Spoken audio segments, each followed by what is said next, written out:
Assalamualaikum warahmatullahi wabarakatuh. Perkenalkan, saya Helda Octavia. Saya berasal dari SMK PGRI 1 Ngawi. Saya adalah calon guru penggerak angkatan kelima. Pada kesempatan kali ini saya akan mencoba merefleksikan filosofi pendidikan terkait filosofi pendidikan yang disampaikan oleh Ki Hajar Dewantara.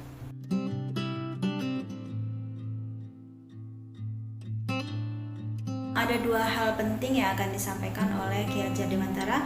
Yang pertama yaitu terkait pendidikan adalah persemaian benih-benih kebudayaan.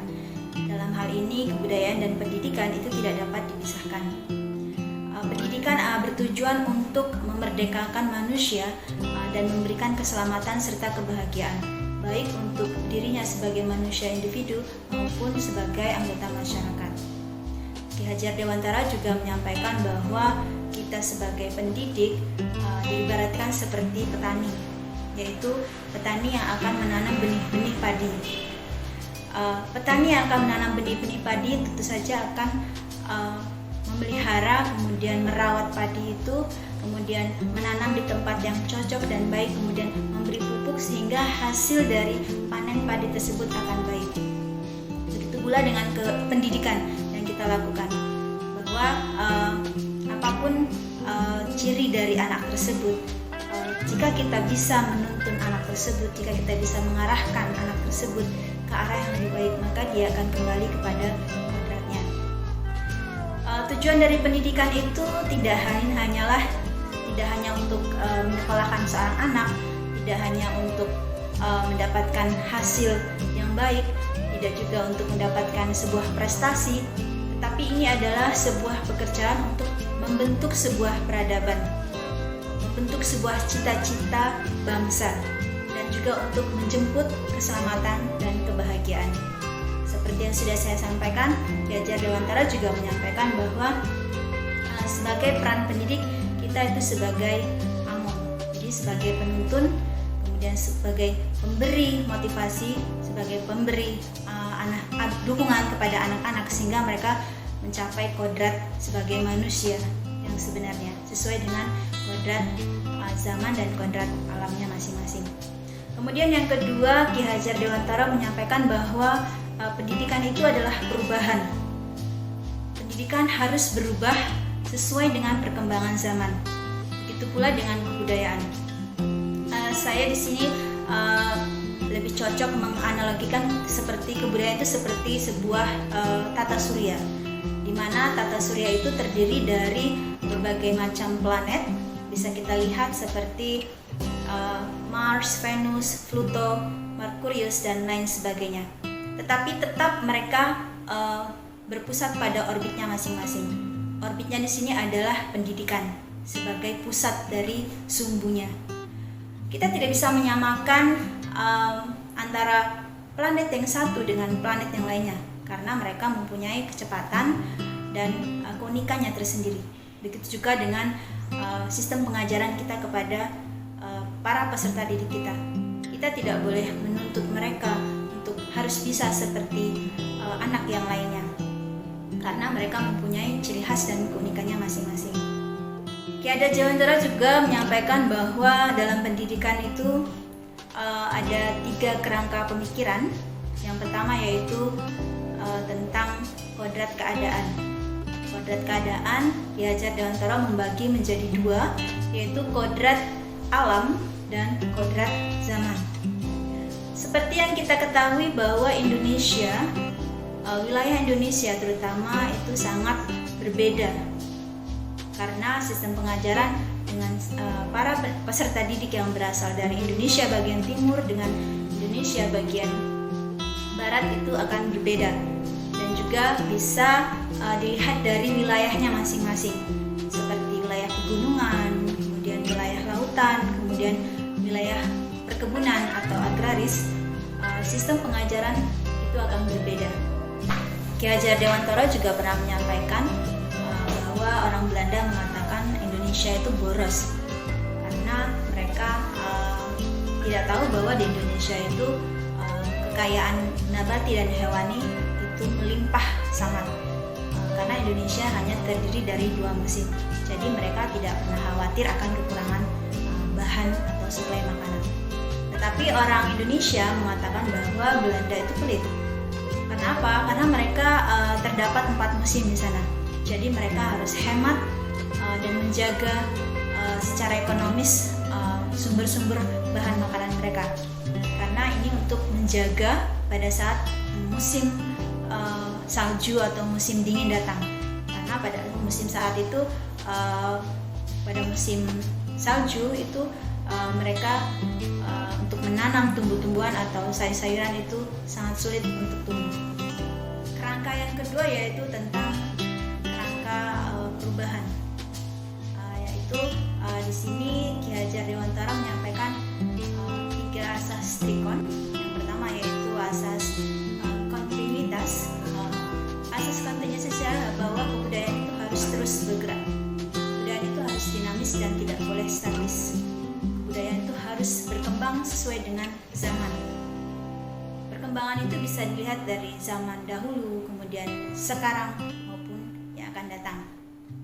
Karena pendidikan itu sejatinya adalah untuk persemaian benih-benih kebudayaan. Jadi kebudayaan itu tidak boleh statis dan dia harus berkembang terus dan terus harus bergerak terus sesuai dengan zamannya. Kemudian yang kedua adalah konvergensi. Konvergensi adalah bagaimana cara kita melestarikan kebudayaan yang ada. Kita bisa memadukan kebudayaan kita, kebudayaan lokal atau kebudayaan nasional dengan kebudayaan luar atau internasional, tanpa harus mengganti prinsip-prinsip atau ciri-ciri kebudayaan kita di Indonesia atau kebudayaan lokal. Dan tentunya perubahan itu harus berjalan secara alami, tanpa adanya pemaksaan ataupun tanpa adanya hal-hal yang bertentangan dengan kebudayaan lokal kita. Yang ketiga yaitu konsentris, yaitu bagaimana kita mengembangkan kebudayaan itu tanpa harus mengganti dengan kebudayaan yang datang dari luar. Intinya kita harus bisa memilah dan memilih mana kebudayaan yang cocok dengan kebudayaan nasional, sehingga kita tetap memegang prinsip-prinsip tentang prinsip yang kita pegang, yaitu prinsip Pancasila. Atau kita juga tidak boleh terpengaruh dengan pengaruh-pengaruh negatif dari budaya yang masuk dari luar. Kemudian yang ketiga, apa yang berubah? Di sini yang berubah adalah budi pekerti. Ki Hajar Dewantara menyampaikan bahwa budi itu sendiri terdapat 3 kata, yaitu cipta, rasa, dan karsa. Setelah menciptakan, kemudian dengan penuh perasaan, kemudian dengan karya yang sungguh-sungguh, kemudian ada pekerti, ada semangat untuk berubah. Jadi pendidikan itu haruslah holistik, kemudian harus seimbang. Karena jika pendidikan itu seimbang, maka dia akan mencapai sebuah kebijaksanaan. Tetapi jika pendidikan itu timpang atau lemah, dia akan menggapai sebuah kehancuran. Ki Hajar Dewantara juga menyampaikan dan menerapkan 3 asas filosofi pendidikan dalam setiap pendidikan. Beliau menyampaikan bahwa ada 3 hal yang beliau terapkan dan beliau ambil dari asas sekolah yang pernah beliau dirikan pertama kali, yaitu sekolah taman siswa. Yang pertama yaitu Ingarso Suntulodo, Ikmadio Mangunkarso, dan Tuturi Handayani. Ingarso Suntulodo artinya adalah kita sebagai seorang pemimpin pelajaran di sini adalah peran serta pendidik adalah untuk memberikan teladan kepada peserta didik kita.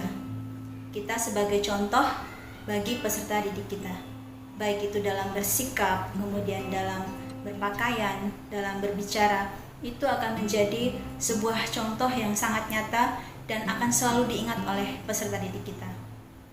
Kemudian yang kedua adalah Ikmadio Mangunkarso. Di sini di tengah kesibukan, kita juga dihadapkan untuk memberikan dukungan, untuk memberikan semangat, kepada para siswa kita, kemudian kepada teman-teman seperjuangan kita dalam hal untuk membuat karya-karya yang inovatif, dalam membuat kreativitas sehingga kita bisa mengarahkan anak-anak supaya mereka termotivasi untuk menggali potensi yang ada dalam diri mereka. Kemudian yang ketiga adalah Tutwuri Handayani. Kita sebagai pendidik harus memberikan dukungan, motivasi, serta arahan, serta bisa memberdayakan anak-anak didik kita sehingga mereka bisa memunculkan potensi yang ada pada diri mereka sesuai dengan kodrat dan zamannya. Kita sebagai pendidik harus tetap semangat dalam menciptakan sebuah peradaban bagi peserta didik kita. Kita sebagai pendidik harus bisa membuka diri untuk peserta didik kita. Tidak ada batasan untuk bisa mendukung kemudian melayani murid kita, karena semboyan kita adalah murid, murid, dan murid. Analogi yang paling tepat adalah kita menghamba kepada siswa. Artinya di sini kita bisa dan kita mampu untuk memberikan yang terbaik bagi siswa kita, memberikan contoh yang baik kepada siswa kita, agar semua bisa mencapai kodratnya masing-masing dan bisa memerdekakan mereka sehingga mereka bisa selamat jiwa dan raganya, serta mereka bisa merdeka, bisa memerdekakan dirinya dan bisa memerdekakan masyarakat pada umumnya. Sekian dari saya, terima kasih. Semoga apa yang saya sampaikan bisa bermanfaat bagi kita semua demi tercapainya cita-cita bangsa untuk mencerdaskan anak bangsa. Salam guru penggerak, bergerak, tergerak, menggerakkan.